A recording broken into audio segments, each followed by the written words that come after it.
Well, hello there. Happy Earth Day. I'm Mr. Beat, not Mr. Beast, and especially not Mr. Breast. Real ones get that reference.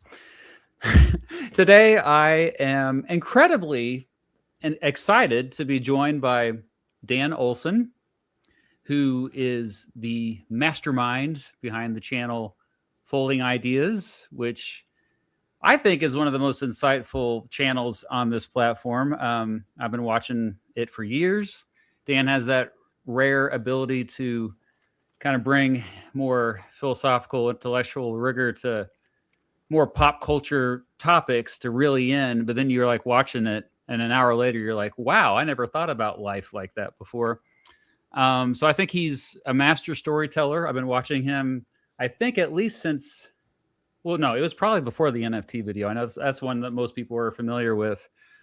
So yeah, like I'm subscribed, and last Friday I sat on my couch, turned on the TV, and his latest video got recommended to me, and it's about him getting invited to see MrBeast's kind of behind the scenes of MrBeast filming Beast Games, and I was kind of shocked because that very same day I had released a video showing my experience behind the scenes with MrBeast. Because, as many of you already know, I collaborated with him recently on a video, and it was a wild experience. So, Dan and I are both not the usual types to collaborate with MrBeast, and also our audiences I've noticed overlap a little bit.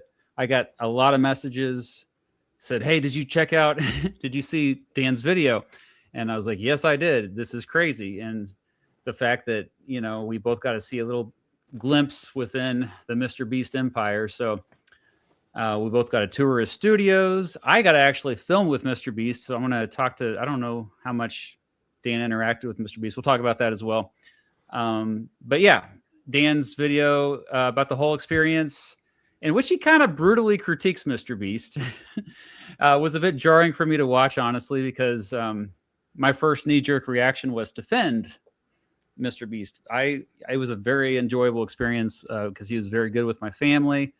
And so I thought this could lead to a really good conversation. Maybe we can add some more nuance to MrBeast. But overall, I know many of you already have your firm opinions about him. Anyway, I'm rambling now, so let's go ahead and bring him on. Ladies and gentlemen and everyone else, welcome. We've got Dan Olson from Folding Ideas, the legend. Thank you for being here. Thanks for inviting me. It was, enjoyable time. Yeah. Yeah, it's just wild. So I first want to ask you, first of all, it's an honor to have you on the live stream. And I'm saying this now to I might push back a little bit on your video later on. Sure. So, but you can take it. But overall, could you just start off by, for those who haven't seen Dan's video, maybe tell my viewers why you decided to make this video. So I decided to make the video largely just because, I got invited to go see a preview of Beast Game Season 2 and do a tour of the studio. And I was like, okay, that fine, sure, I'll go do that. That sounds like a thing to do. And just out of raw curiosity, basically. And the number one question that I had through the whole process was just how did I end up on whatever list they're on? So every now and then, I'll get invited. So I got an invite to the Borderlands 4 launch event. And I had no intention of covering Borderlands 4, but it also wasn't a mystery how I wound up on the list, because I'm on a lot of video game mailing lists because of my, because I go to PAX and have done presentations at Penny Arcade Expo a bunch of times, and also I'm friends with Mikey Newman and stuff like that. So getting an invite to a Borderlands event is oh, okay. And then you go to the Borderlands event, and the whole time you're very aware of what the purpose of it is, which is that Randy Pitchford is trying to sell you on the concept of a video game so that he can sell copies of that video game to consumers who will buy it and fund production of more video game. Um, and so like I'm no stranger to promotional events. I'm no stranger to all of these mechanisms of media. So I just wanted to kind of see like, all right, what are if the initial pitch, which the initial pitch was see a preview of Beast Games season 2. I'm like, Mhm. okay, this is promotional. Like they want us to go home and make reviews about it or like talk about it. They want us to spread some excitement about it. But that doesn't really like that didn't make a lot of sense to me as a business decision. Like the scope of it didn't really seem congruent. And I'm like, okay, well, maybe it's part of like a bigger multi-prong media campaign or whatever. And like I was labbing out all of these possibilities about like, okay, what is it going to be? What is it like? How is MrBeast going to run a press junket? And then it wasn't that. It wasn't that, or it wasn't like it was identifiably like 80% of a press junket, but it was also a bunch of other things simultaneously just sort of globbed into the mix in a way that I found really, really, really confusing. And I never got an answer to like, how did my name sort of end up on this list? How did I end up on their radar? Because like if the thing is that like the one thing that I regret not including in the video is this anecdote because I'll explain the anecdote and I'll explain how it got dropped from the script. Okay, so I did ask them directly, like, so how did I end up on this trip? And so this was the Tuesday night. So this was the dinner before the tour. I asked our handler, like, so how did my name end up on this? Like, how did I end up here? And she said, "You'll see." That's ominous. I'm like, okay, what is that supposed to mean? That's ominous. That's not an answer. What kind of an answer is that? So that originally got dropped from the script because like earlier versions of the script were a lot more constrained and were actually a lot nicer to Beast Industries. Um, and we were also like really, really worried about like saying things that we couldn't necessarily like prove. So we had a lot of anxiety and we were going through and we were like, it's like, okay, Jimmy said this to my face. Let's go make sure we've got Jimmy saying that like somewhere else just in case like Team Beast gets like really bent out of shape about us, including that anecdote. And so we were doing that. And so like basically any anecdote that we couldn't find like verified externally, a lot of them got dropped. And so that just got dropped in like an earlier version of the script. When we were like really worried about that stuff, and then it never got added back in as the thing changed. And so that's my like one regret is that I didn't include that anecdote because we've gotten a bunch of people being like, why didn't you just ask them? I'm like, well, funny story, I did, and their answer made no sense at all. um Hmm. so so yeah, it was just the process was confusing and like the process was like severely dysfunctional. They contacted me in October and I was fully like, they're not going to get back to us until like this is going to be one of those orgs that like they're not getting back to you in like mid-November with plans. They're getting back to you, they're like, we're doing a December 10th visit. We're talking to you on December like 4th about that. I'm like, Hmm. that's gonna be it's gonna be that type of org. It's gonna be that type of dysfunctional. And sure enough, it was. And then like my trip out was a nightmare because I had a 35-minute layover in Salt Lake. Oh, fun. So that wound up coming out. That wound up not being a disaster only because the flight down, we wound up landing like a half hour early. Like the wind was in our favor or whatever, and we arrived in a half hour before we were even supposed to. So I had a normal layover instead of this like mad dash from Terminal B to Terminal A. But like, little things like that. I was like, okay, like nobody caught that my itinerary has a 35-minute layover. Like, I'm sorry, what? um and a lot of those little things, like I didn't even bother including them because we had so much more that was just like so much more damning and was so much more public, right? That it's like, okay, well, you made a $250 million game show that wasn't play tested adequately. That's a lot more important than a single 35-minute layover. Sure. So, did you actually interact with Mr. Beast very much?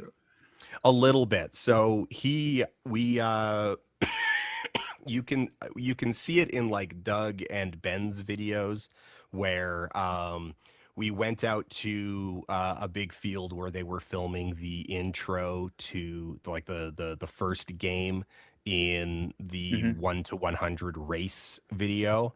And after they did a couple takes, Jimmy came over, shook our hands, asked our names. We chatted for 2 minutes, and then he went off to do something, and we left. And then during our preview, he came in some point during episode 1, chatted with us after that. We watched episode 2. Or wait, or did he come in? We watched episode 2. He called up Amazon and got them to agree to show us episode 3. And then I think uh he talked, like he hung around for a couple minutes after the end, and people got like photos with him and whatnot, and then we all took off. But Did you get a so photo with him? I didn't take a photo with him. No, I kind Oh. of, part of me sort of wishes I had, just like purely to like have it, but also there were a lot of other people on the tour who were way more invested, and they wanted to get Hmm. like group photos and individual photos, and I was like, you know what, they wanted to talk to him about Naruto, and I'm like, it's like, you know what, let them have their fun rather than just sort of getting this picture. And but we wound up interacting, like, I don't want to say a lot because these debriefs in between the videos, or in between the episodes, were um it was probably about a half hour of like group conversation all told between the two. um and it got a little spicy at times, but it wasn't long, but it was not an insubstantial interaction either. Hmm. What do you mean by spicy, though? Can you elaborate a little bit on that? I brought up a couple things that he didn't necessarily want to hear.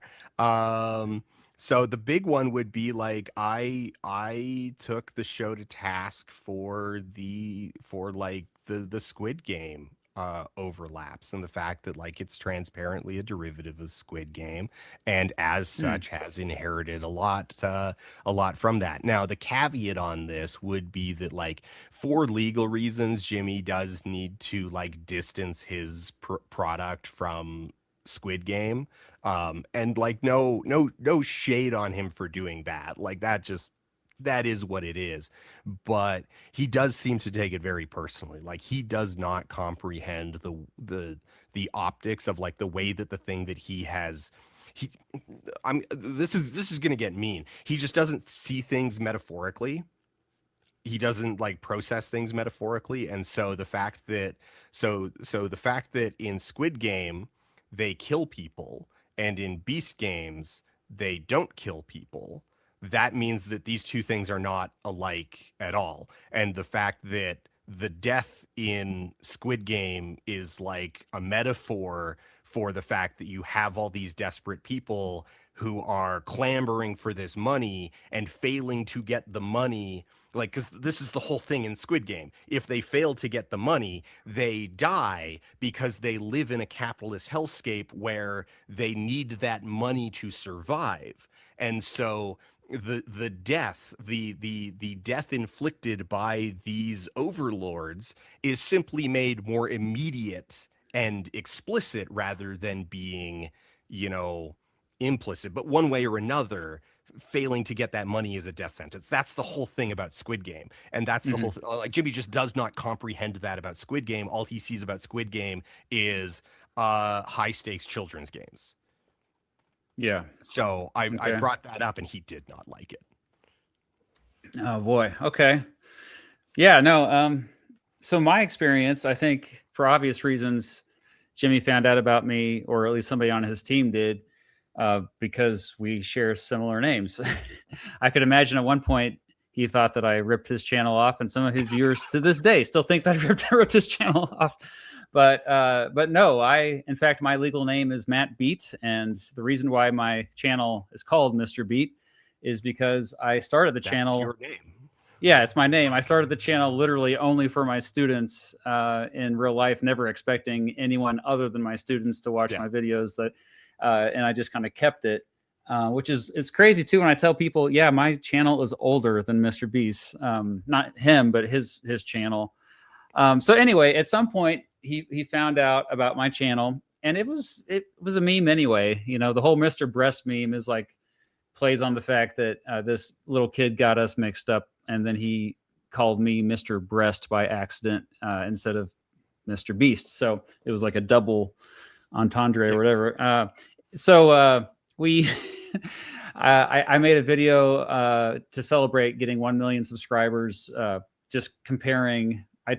I mentioned before we went live, I have a compared series. It's a geography series where I compare your home cities of Edmonton and Calgary. And I was like, oh, let me do a video where I'm comparing Mr. Beat and MrBeast. And he commented underneath that video. I was like, oh, he knows I exist now. And then I found out he followed me on Twitter. This was last year. And so I started interacting with him. And he posted, I think in November, more YouTubers should collaborate. And to me, like, this was looking at especially a lot of the responses, this showed me that he was trying to broaden his net, up to that point. I think he was mostly collaborating with a lot of big time YouTubers who had really done well, particularly with a younger audience, where obviously our audience is not just kids. We have a lot of adults that watch our stuff. So I think he was trying to broaden his reach. And so I responded saying, yeah, we should collaborate. Haha. People were kind of laughing about it. But he actually sent me a DM later that day saying, no, that would be funny. Seriously, we should collaborate. And of course I was in denial that it was really him. But then a few days later, I was talking to him on the phone. So I was like, oh, I guess it really was him. But I had to interact a lot with his team, his handlers. And it took several months as well. But eventually, I kept with it because, I don't know, I was a little torn because a lot of my friends and family were like, wow, if this actually happens, this is going to be a good opportunity for your channel. Mm-hmm. And I was like, yeah, I know he's controversial to many of my audience, not many, but some of my audience. But at the same time, if I could tap into his audience, that could get a lot more kids watching history videos, because that's what I mostly make is history videos. I was a little torn, but at the same time, I was like, I don't even know if it's really going to help me that much, because my videos are so wildly different than his videos. But yeah, it actually ended up happening. And so I did post a behind the scenes video. I'll put that in the background here so we can kind of show some visuals while I'm talking. But and your behind the scenes video was actually really, I really enjoyed it in no small part because it was like, oh, okay, so your handler was the same was the same as mine, and that's not surprising. You interacted with a lot of the same people, but I also saw that your tour went through basically the same beats, and so that actually answered a question that I'd had and kind of confirmed so I have a theory about what happened on my trip. I don't know if you want to get into that, go into that now, or if you've got something else you want to talk about first. Let's put a slight hold on that I'll talk a little bit more, and then don't forget what you're going to say. But we got the tour like you did. So many of the shots that you had in your video, I was like, wow, I was in the exact same spot. But it was cool. It was really cool. And we have to keep reminding ourselves that this is the biggest operation that YouTube is on YouTube. I know it's bigger than YouTube, but he is the biggest YouTuber in the world. Nearly, as you can see right now on the screen, nearly 500 million subscribers. That's 1 in every 16 human beings on the planet. It's insane. It's just insane. Oh yeah. By the way, I loved your whole gimmick with the Guinness Book of World Records, because I was like, oh yeah, you could make records for anything, couldn't you? Yeah. I'm the only Bat World Records. Yeah. Congrats on your records. So we got the tour during the day. My whole family was there. They actually helped film. A lot of the footage is them. I have 2 daughters that 14 and 11. They, of course, were, for the first time ever, I think they thought that it was cool that I do what I do, because honestly, my daughters don't really, I'm not cool to them, but like, hey, he's letting us meet MrBeast. Maybe they thought I was a little bit cooler than normal. Anyway, and then we got to see filming sites. So I can't tell you details on that because those videos aren't out yet. We were there in mid-March, by the way. So we were there apparently a few months. You were in there. You were there December. Okay. So everything that I saw is out now, except for like a thing that I saw on a whiteboard. Yeah, the grocery store video that just came out, we saw behind the scenes of that. That was it's just insane how they have hundreds of cameras, and I'm just thinking like, this is basically a Hollywood production or something you'd see in traditional media. I don't know. And then what you're looking on the screen right now, this is apparently the world's largest soundstage in Greenville, freaking North Carolina, of all places. So it is cool. It's not. You verified that? No. So like there's more caveats on it. It's the largest temporary the specific method that it's constructed using, that it's like this balloon frame is the thing that makes, but it is not the largest soundstage. Okay. Dang it. There are much larger sound stages than this but they're conventional permanent structures in Los Angeles and London. Dang. They tack on. Yeah, they have the biggest everything. It's just got 2 asterisks on it. Yeah. All right. Well, then we go to this Airbnb. That's where we're at right now. You see on there. To film everything, and he has multiple videos being filmed at once in the same place, and I'm dealing with his handlers, but then all of a sudden he just shows up and he just walks right up to me without saying anything. I talked to him, but he spent a good 2 hours with myself and my family, and he was very nice.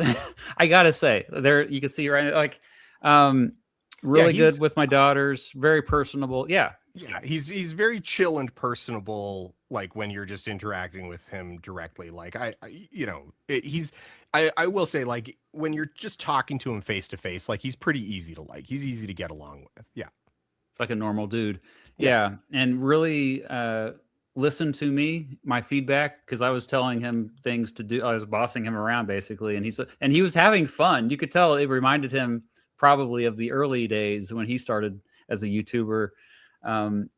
And so anyway, it was a very enjoyable experience.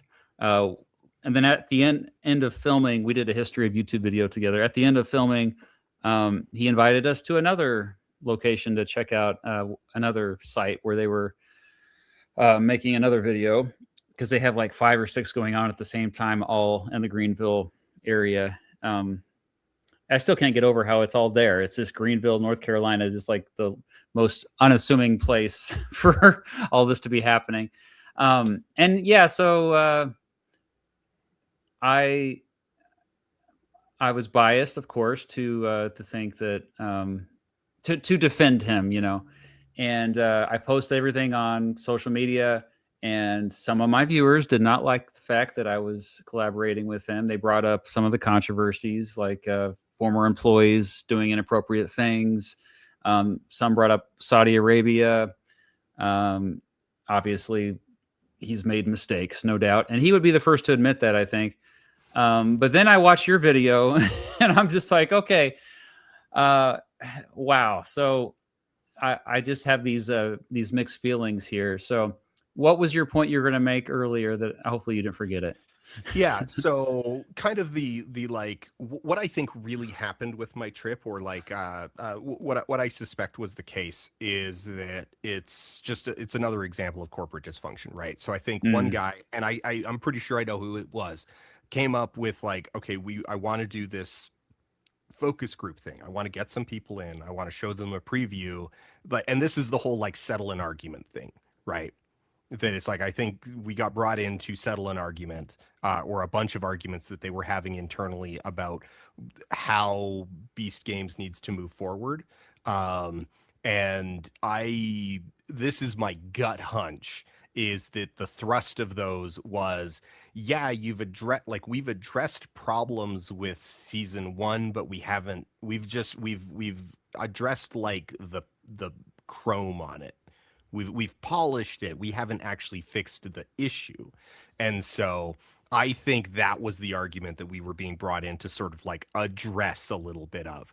hmm But then, so that gets rolling, like, okay, that gets approved, right? All right, so put together a guest list for that, and then a bunch of emails go out, like, probably two, three, four times more than the actual number that came, because they assumed a bunch of people wouldn't be able to go, or would assume that it was assume it was a scam, or it would just end up in spam, like whatever. Okay, so we blast out a bunch of these, and then we sort through sort of like the responses that we get. And then in the actual process of that is like, okay, well, what are they going to do when they get here? And it's like, well, we're going to show them 2 episodes and we're going to have a like chat about it. Okay, well, 2 episodes. The first episode is only 38 minutes long. So that's on the short side. And the second one is about an hour. So we've got an hour and 40 minutes of content, plus what, 20-30 minutes of chatting, plus another hour of like this other sort of conversation you want to have. That's not a day. Like what are they doing otherwise? Because we can't mm, bring these like dozen people out here, drive them out to Greenville, and then be like, well, so we'll pick you up at 3 in the afternoon. Enjoy the wonders of downtown Greenville, North Carolina in December. Make your own fun, yeah. right? Like that's not gonna fly. So they were just like, what else do we have these people do? And they defaulted to just sticking us on the VIP tour, which is what you got. And like, so you Yeah. going on the VIP tour, that makes sense, right? You're there to do a collab. And so we'll just fill out the rest of your, like, the main reason why you're there is very like focused and coherent. You can like clearly identify that like shooting this collaboration video is the thing that we're here to do. But hmm what about, and so it's like, so you know that everything else that you're doing is really just kind of like keeping you entertained and making you feel special, and like, and just kind of like making the day go by, right? Sure. Whereas for us, we were in the dark. We did not like, no one was telling us like really why we're there. It's like, okay, we're there to watch a preview, but why do you want us to watch a preview? Like, out of the goodness of your heart? Like, what do obviously you want something from us out of that. What is it? Do you want reviews? Are you trying to impress us? Do you just like, are you just trying to Mm, improve the nebulous opinion of MrBeast, the brand? Like, what is the goal here? And so getting put on the VIP tour, which is really at the end of the day structured for investors, and you spend all day long feeling like somebody's trying to sell you on a timeshare, just ends up like mm, really scrambling that process. And the fact that nobody thought like, oh, we're now doing things that are at counter purposes to one another, and the fact that nobody even considered the possibility of like, well, no, we want them in to do focus group stuff, like skip the tour, or like give them a really truncated tour, like sure, walk them around the compound, right? Like hmm the two, the like that big balloon soundstage is like 30 feet away from the main building. Like, sure, like duck into there, show them some sets and whatever, give them a, show them the editing bays and walk them around a bit, spend like an hour on a little tour. That would have been fine. But then the rest of the day, spend the rest of the day, like you're in a conference room, you're watching material, you're talking about it, you're like, you're behaving like professionals. And that was sort of this whole, like, it was never very clear on like why we were there, how we specifically wound up coming there, what they wanted out of us, et cetera, et cetera, et cetera. And like all along the way, they're talking to us in ways that are like kind of weird and condescending. They're pitching us on stuff. They're very obviously lying to us, but trying to make it like about things that they just don't have the answers to. They're telling us things to hide the fact that they don't know the answers. That it's like, if I ask you, how did my name end up on this? And you don't know, the correct answer is, oh, I don't know. I'm not the one who put the list together. Yeah. It's not, you'll see. Right. Like, so just these little things compounded. And I was just like, this whole thing is just like severely dysfunctional. This is a business that does not know how to run itself. And everybody that I'm talking to sounds like they're in a cult. Like they're all just overworked workaholics who are constantly, relentlessly throughout the day pitching us on like, oh, well, Jimmy this, Jimmy that, Jimmy knows, Jimmy is in charge of, Jimmy came up with, Jimmy is working on. And it was just like, this is all so incongruent and unprofessional and just childish. And I bet that this stems in, and sure, like, and it goes into everything. And then you look at the end product, you look at Beast Games Season 2, you look at the behind the scenes, and you're like, yeah, no, it goes into everything. This is what explains like the crappy toys. This is what explains the mediocre chocolates. This is what explains the like two profoundly expensive seasons of television that are just not good, that are like incompetently made. And it's like, and it's top to bottom. It is corporate culture. And then to go into like the rest of the controversies, it is corporate. Like this is, people are like, why didn't you spend more time in your video on the controversies? And this is the reason why, is that I feel like the answer that we came up with answers those controversies, that this is an organization that is just not well run. It is being run by man children who do not have a plan, who need to see their failures manifested in real life before those failures become like real possibilities that need to be addressed. Season 2 was safer because they dropped a panel on someone in season 1 and almost killed them. Oh my gosh. Safety suddenly becomes real. We're not having lawsuits for like sexual assault on season 2 because they're mired in so much litigation on season 1 that suddenly that becomes real. Like, oh, this is a thing we actually need to deal with. But that is a profoundly dangerous way to run a company, to run a media business, to make television. And it's just like, wow, these guys are reckless. These guys they're reckless and incompetent. Yeah, much of your video, for those of you who haven't seen it, I put a link in the description, but most of your video I felt like was a critique of kind of the inefficiencies of Beast Industries and how, they don't have focus groups. They just kind of wing it. They build the plane as they're flying it. Yeah, they assemble the performance of a focus group, but then spend the entire time pitching the focus group on how great MrBeast is. And it's like, well, that's not, you're undermining the point of a focus group, which is to tell you hard truths that you don't want to hear. So I think the best, one of the most powerful messages of your video was how we don't think much about the fact that Beast Industries, they think of a title and a thumbnail first, and then they go backwards. When you and I make a video, we don't go about it that way. Like it's kind of an afterthought, like, oh crap, I got to market this thing. How am I going to market this thing? No one's going to watch this. Whereas it's the reverse. And it's not just Jimmy and Beast Industries. It's a lot of the big YouTubers think that way. They think of a thumbnail and title, and then they've got like hundreds of them. And that's how they determine what video they're going to do. And isn't that symbolic of, I think, the problem with not just some of these bigger YouTube channels, but just really of all of society.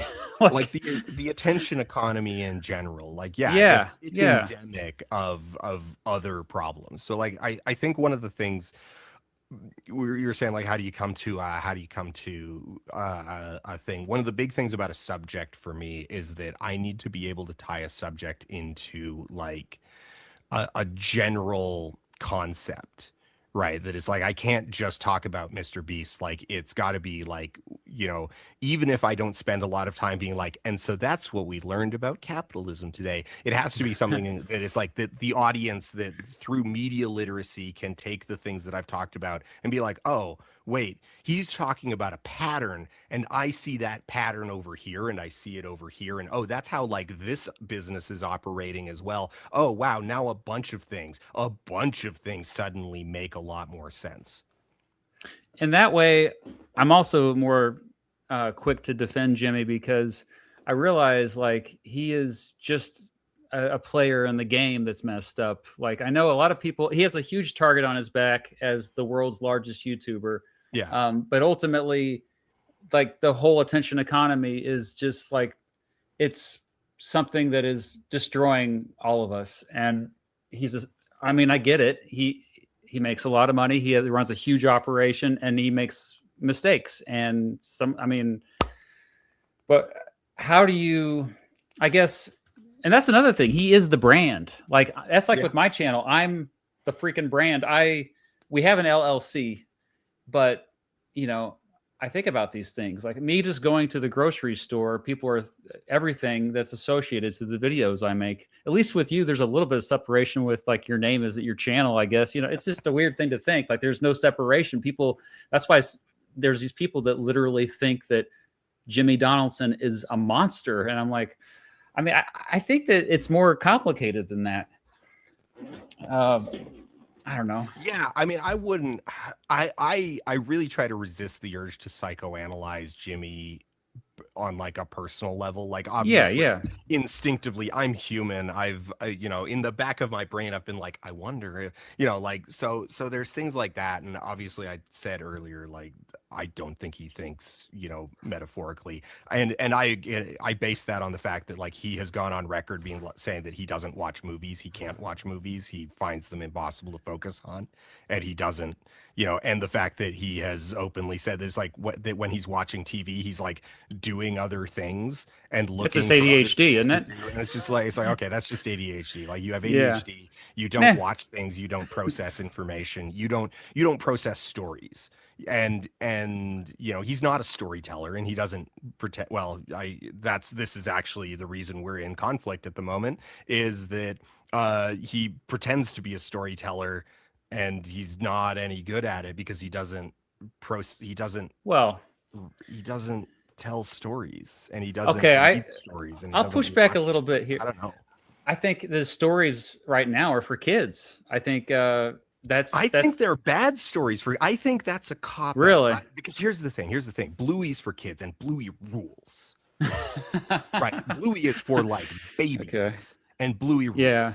Like there is good content for kids and there is bad content for kids. And I was born in the 80s. I am very familiar with the concept of terrible content for children meant to sell them things. Yeah. Right. Like I grew up in Reagan's FCC. So like, everything that I was being, everything that I have a fondness for from my childhood was an ad to sell me toys. So I'm no stranger to the idea that like that things for kids can be bad. But I think it's a cop out to be like, it's like, well, it's for kids, therefore it's allowed to be bad. We shouldn't have I think it's belittling to kids, and I think it's belittling to people who take children's entertainment very seriously. And I would point to the fact that like their recent like on a raft video where they had to build a raft to get from one island to the other. This is such a great encapsulation of what I'm talking about here with them being bad at telling stories, is that on any so what happened was they had this challenge where they needed to build a raft and try to get from one island to the other, and they fail. They don't make it. And in any other competently told story, what would this narrative be? This would be a narrative about like, look how far we got. Oh, this was like actually like way harder than we thought.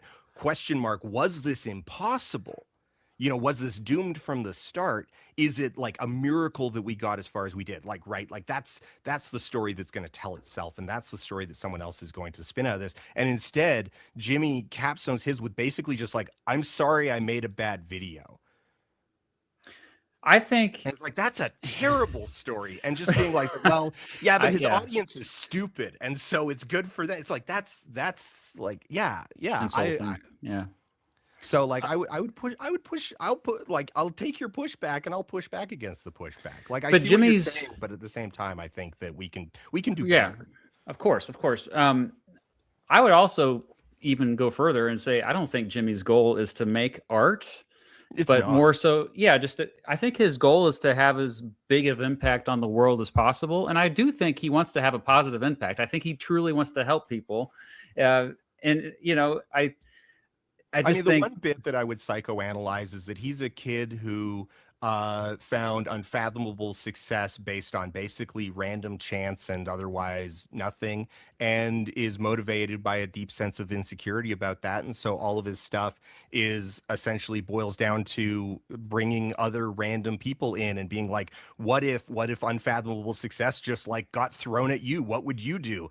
I don't know what I would do, and it actually happened to me. What would you do? And like I think that's the underlying like anxiety that I read in all of his stuff, at least all of like the giveaway stuff. And being the level of success that he got would be absolutely brain scrambling to just about anybody, no matter how like grounded, healthy, mature you were. And it happened to a 19-year-old, like doomed. Well, some of his earliest videos that did well was when he was giving out money. I think the first MrBeast video I ever watched, and I told him this, was the one where he had a drone that had cash in the Walmart parking lot, and where people were walking out and cash was dropped on them, and they're like, what the heck? And he did get a lot of joy from just giving out money, and he would get a sponsor to get more money, and he would just turn around and give that sponsorship money for the next video. And that's how he got started. I think there's, going back and watching some of those older videos, I'm just like, I get why he became a successful YouTube channel. I mean, I think we have to separate that as well to what it's turned into. And also Beast Industries as this corporation, which we all love our corporations. I think it's more healthy to critique that. There's a certain point where somebody decides like, I want to essentially sell a part of my soul and do whatever I can to get higher market share. Yeah. And I've had people, I've been offered a lot of money. People wanted to buy my channel. I don't know if you've ever, anyone's ever offered to buy your channel. It's crazy. They have, but it's always been just like insulting lowballs, like from basically spam. It's like, I'll give you $5,000 for your channel. And I'm like, child. But you don't seem like the type that would ever sell your channel. I just think that I can never imagine it. And but there's a lot of us that but anyway, what were you saying? I cut you off. Well, I was gonna say, like, one of the overarching things that like sort of weighs into my willingness to psychoanalyze is the fact that like Jimmy keeps going on podcasts and admitting that he's miserable, that he's not having fun, that he's burnt out, that he feels trapped. But he always ends up presenting this as like, oh yeah, I have traded happiness for being the biggest, as though that's like a sound and coherent decision to make. And it's like, okay, I cool, I guess. He's very open about being like profoundly unhappy about how overworked he is and all this, but like he just ends up presenting it always as like, it's like, and that's the sacrifice I make to have 470 million subscribers on youtube.com. And it's like, I don't know, man. I don't know. I just couldn't imagine. I know that I am extremely lucky, and it is random that people accidentally type in Mr. Beat when they're searching for him, And I think about this every day, how many people stumbled upon my channel and how lucky I am that they stuck around and watched. They gave some of my videos a chance. It's weird to think about. But I do think that it seems to me that Jimmy is more of this symbol of late stage capitalism, and his contestants are, the exploited working class. We're all, I mean, clearly, but in that way, Jimmy seems like this robber baron, or he could be the Andrew Carnegie. He could end up being. So it's one of those things where I think we have these thoughts about these very powerful and rich individuals around the planet, and most of them, it's very hard to have any empathy for them and any sympathy at all. So I get it. Okay, I want to ask you a deeper question though now. Sure. Because I see we're okay. How would you define art, first of all? Oh boy. Because I think your videos are art, obviously. I mean, art is a nebulous product of human production, human conception, that we are putting something out into the world that is trying to say something, do something, motivate something, elicit a reaction from an audience. A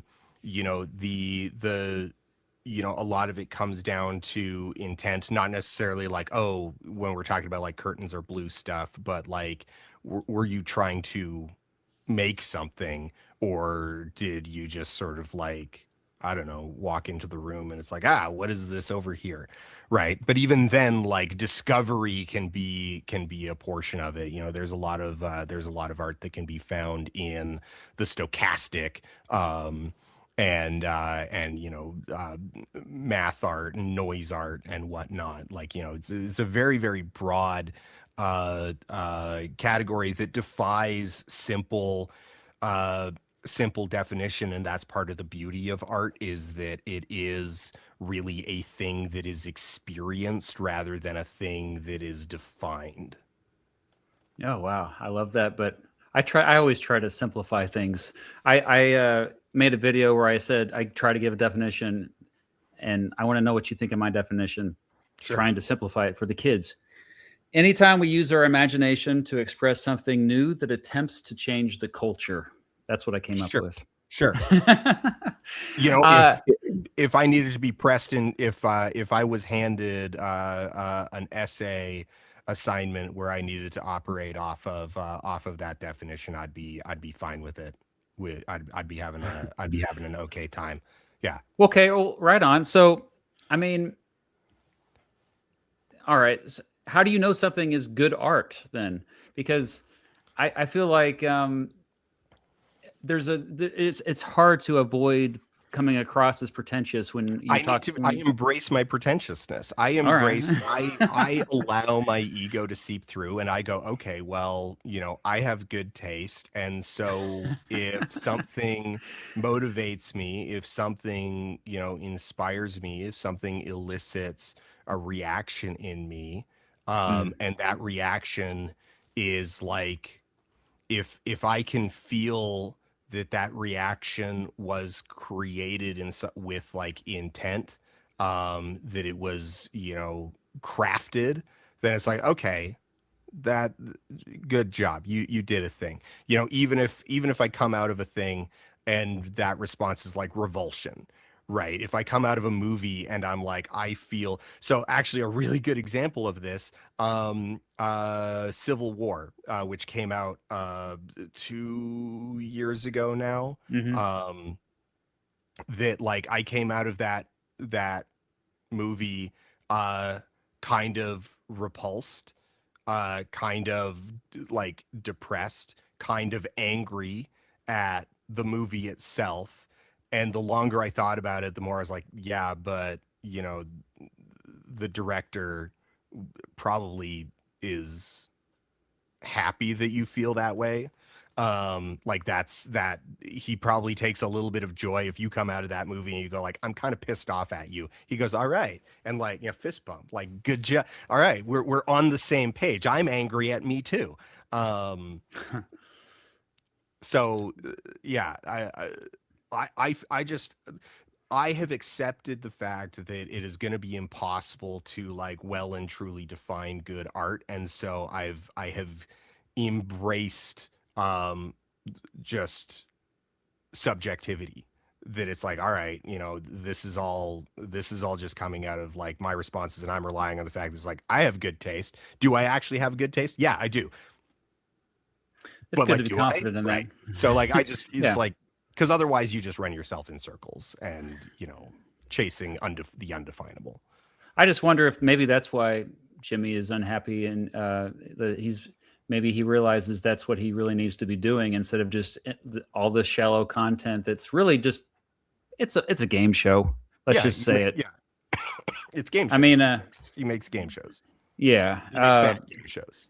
I don't think he wants to be a game show host anymore. I actually have it, and I messaged you this the other day when I first reached out, and thank you for responding. And I didn't know if you ever even had heard of me before, but I do think he has bigger aspirations. That he really, truly, he might enter politics one day. I know they do because they told me.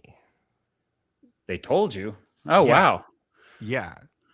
And I guess, well, you say they, you say, so multiple people were saying this. Yeah, no, Team B straight up told me that they want to go into movies, they want to go into conventional television, they want to go into narrative fiction, et cetera, et cetera, et cetera. Like they have ambitions, like at least on the media side. Like now, Jimmy on the political side, that's what a lot of people have been like, a lot of people have speculated over that. So like what you're saying about his political aspirations, that's not new. I don't think he's going to get very far in those, due to like the waveform collapse the moment that like MrBeast, the YouTube product, and actual mainstream adult culture collide with each other. But beyond that, like, yeah, no, they straight up said like they want to make movies, they want to make TV shows, they want to make narrative fiction. Do it all. Yeah. And my gut reaction to that was good luck. Well, the fact of the matter is there's an entire industry of content, or I hate to say content, use that word, just like I hate using the word influencer, but there's an entire industry of videos that just trash MrBeast, and Sure. they all do well. Yours it has like 1.4 million views. I'm sure that you don't want this to be your most popular video. Like you have other stuff you're more proud of, right? I mean, this one is pretty safe. Like, things are pretty safe from being my most popular video for a while. Line Goes Up, I think, just crossed 17 million. So, holy crap, that's amazing. You might be able to retire off that video someday. That's awesome. So, I think this is a question that we need to bring up more to not just YouTubers, but everyone who creates anything. Why do we do what we do? And I know my answer is always really cheesy. It's the same reason why I got into teaching. That's why before that I was a journalist. Similar.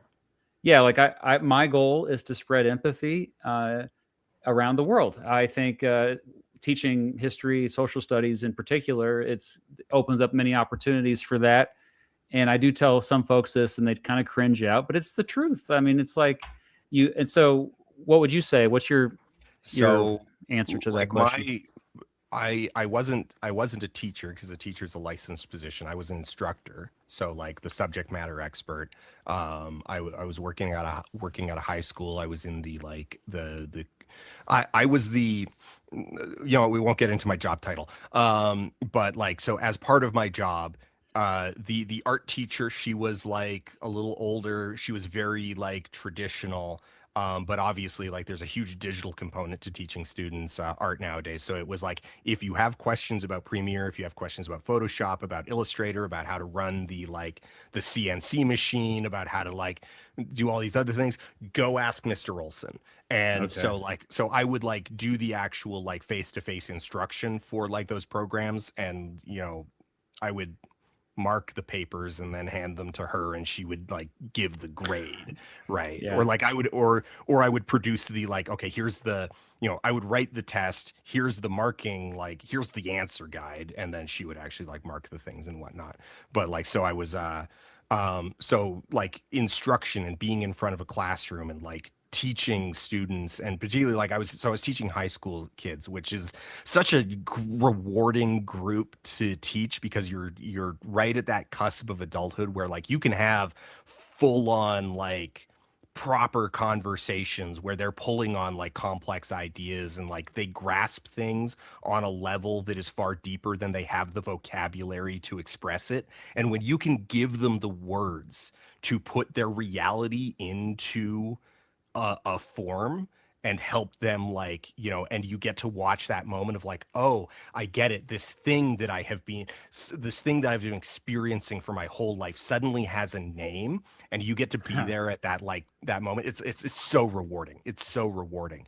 And my initial videos, like my first couple, were all derivative from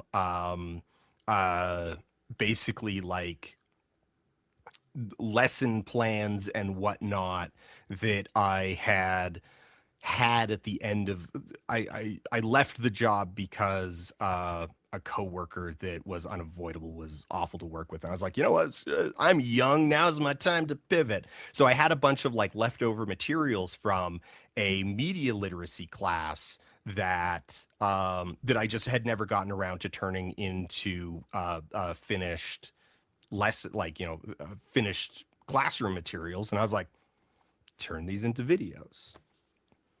Wow. Yeah. So yeah, so I'm very motivated by giving people language that they can use to understand the world around them. I love that. I love that so much. Yeah. And I do think that when people watch your video, somebody commented this, they need to know that it's more than you just trashing MrBeast. Like, you're trying to get people to think about things The much structure. bigger. Yeah. All of society. And I think that's where I think I got a little bit of defensive watching your video, even though I enjoyed it. Sure. It just seems like you were, you know, like his success, I think, is legit. I think he might just take over the world. And I think those, like, showing his videos going down, I think that's actually misleading, because the older videos continue to get views. Like, there are 5-year-olds watching his videos from 2017 now. Yeah. So I do have like a series of data that supports the conclusion. So like, if you look at their 31 day performance, okay, if you look at like the historical 4-month performance, and like the year over year, and et cetera, et cetera. I figured, basically there's a handful of he has a handful of back catalog videos that do like very well, but they are surrounded by, but it's like you've got kind of these tall poppies that are consistent performers, and there's only about 10 of those, and then everything else is dead, and is like a very normal sort of like what we would call a short tail tail performance. And so like, and just like, no matter how you crunch the numbers, like, it is very clear. And also the other thing is that like, if you're doing sort of just a normal data regression, and you were like looking for so if age was all that matters, then we would expect the chart to just be a wedge from left to right. Like, the oldest video would have the most views, and the newest video would have the least, right? If age was the only factor that mattered. Now, clearly that's not the case, because the graph grows as it goes left to right, and then it starts going down again. So what that tells us is that when audience is growing, views will grow, and that if audience stops growing, then all of a sudden age advantage overcomes recency advantage, and now you suddenly get a slope. So a slope actually represents like a gentle slope, where every video is basically offset by like a view, like a unit of times worth of views. That indicates a plateau in growth. And then if it gets steeper than that, that's a decline. Well, it's not just the videos. It's like all Beast Industries. Like he was telling me, actually, he makes most of his money from the products, like Feastables and Lunchly and all this. Not true. They have an investor report that counters that narrative, that they said Feastables is not like most of their profit. Feastables is their only profitable venture. So most of their profit comes from Feastables, but Okay. Feastables is a very small part of Beast Industries as a whole, and we have investor communication to support that. So data does not Wow. back that up. Dang, it's like I'm just like They're not doing my always homework. pitching. They're always pitching you. Well, okay, that's okay. So we have the world's greatest con artist, the greatest con artist who ever exists. I think is the president of the United States right now. We have to respect his game. Like he, it was able to trick so many people, and I think that we are living in the golden age of the con artist. I made a whole video about this. Yeah, and so fraud is legal now. Yeah, fraud's legal. I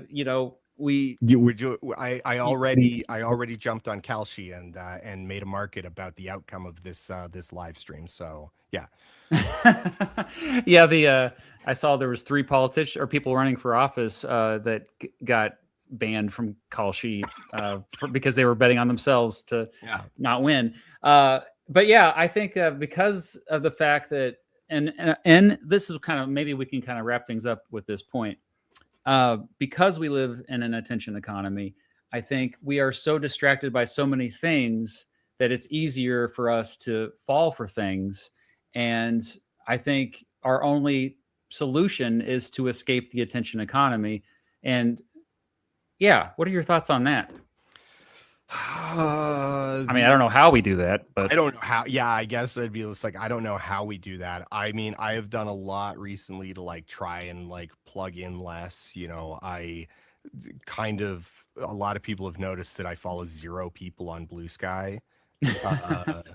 And they're like, when are you gonna start following people? I'm like, never, because the moment I start following people, I'll have a feed, and the moment I have a feed, I will scroll that feed. And so the best way to prevent myself from scrolling that feed is to just not have one. And so I don't know how we escape it, but things rough. And I think the big thing is I hate to be like, it's like, well, individual responsibility, but like, it is incumbent on individuals to like, we might not be able to have a solution as a society, or we are trying to figure out a solution as a society. But in the meantime, you can make your life better by like being conscientious about how you engage with online, putting effort into meeting people face to face, and like making, personal human connections, and having friend groups that you do stuff with, and just being conscientious about like, okay, do I have friends or do I have a feed? Trying to, if we cannot address society, we can at least make the present tolerable for one another. Well, I still think it's more important for my viewers right now. If you're listening, are you listening? Tony, pay attention. Okay. We keep focusing on villains, even Trump. I mean, I think that the entire system we need to hate the entire system, because the system will only be defeated if we all hate it instead of each other. And there's a lot of players in this system that are doing pretty well for themselves. And you and I are in this system too. We have to play part of the game if we want our videos to be shown. You have to design your thumbnail. You have to figure out a good title. You have to figure out how to market it to some extent. And you're not making videos about certain topics because that they will bomb. So I think it's a balance. You and I think found that balance pretty well. We can make a living. I feel profoundly blessed that I have managed to build an audience where they respond to a subject that I put out with. I don't know what this is. I don't know why I should care. I have never heard about this before. It sounds boring, but if Dan's talking about it, he'll tell me why I should care. And so I am deeply grateful every day that I have managed to find myself in that position, because that means a lot to me. Absolutely. All right. Any final thoughts about MrBeast or our experiences or anything? The whole thing is still just profoundly confusing. I really, Such is life. such is life. And, you know, I guess I get to never have closure. I don't think I'm going to be one of the videos that Jimmy's showing up in the comments of being like, yo, bro, let's hop on Zoom and hash some ideas out. I don't think that's happening. But I will say thank you a lot for reaching out and offering to do that. I am glad that you pushed back against my my ego a little bit, and like pushed back against some of my narrative, and gave your view on it. I do like to be challenged, and this has been a really good conversation. I had a really good time. Oh, well, thank you so much. And I'm hoping that one day maybe I can still be in his graces good enough to ask him some hard questions sometime, because I don't want to lose that relationship I have with Jimmy. I mean, I have his phone number. I would like to, I hope he's not mad that I had you on, actually. You know what I mean? I don't think he will be. They don't seem to have the institution. If they cared about that, then Jimmy wouldn't follow Andrew Tate on Twitter. He follows Andrew Tate on Twitter. Yeah. Oh gosh. I did not want to know that. Okay. Well, it's been an honor to talk to you. And like I said at the beginning, I truly like your videos. Like, you are a master storyteller. So everyone, go subscribe to Folding Ideas. Thank you for being here. And thank you for watching.